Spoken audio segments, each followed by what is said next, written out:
നന്ദു, നീ ഇന്നലെ ബസ്സായിട്ട് എടുത്ത് അടി ഉണ്ടാക്കിയോ? അത് നീ വിചാരിക്കണ പോലെ ഒന്നല്ല. അങ്ങോട്ട് മാറിക്കേ. നീ റോട്ടിൽ കിടന്ന് അടി വിടാനാണോ സ്കൂളിലേക്കാന്ന് പറഞ്ഞു പോണത്? എടി നീ വെറുതെ കാര്യം അറിയാതെ ചൊറിയാൻ നിൽക്കല്ലേ. രേഷ്മി ഇന്നലെ നിന്നെ അവിടെ നിന്ന് കണ്ടു എന്ന് പറഞ്ഞപ്പോ ഞാൻ ആകെ നാണം കിട്ടു. കേൾക്കണുണ്ടോ നീ? നിനക്കിപ്പോ എന്താ അറിയണ്ടേ? ഇന്നലെ അടി ഉണ്ടായി.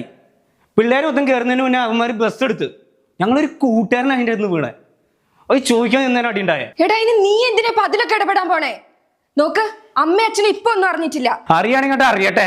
കുറെ കാലം ഇത് കേൾക്കണ് മടുത്ത്. ടീച്ചറുടെ മോനാന്ന് പറഞ്ഞാൽ അത് ചെയ്യരുത്, ഇത് ചെയ്യരുത്, അവിടെ പോരുത്, അവരുടെ കൂടെ കൂടരുത്. എടി, എനിക്ക് ഇഷ്ടപ്പെട്ട ഒരു കാര്യം സ്വന്തമായിട്ട് ഇതുവരെ ചെയ്യാൻ പറ്റിയിട്ടില്ല. പേടിയാ.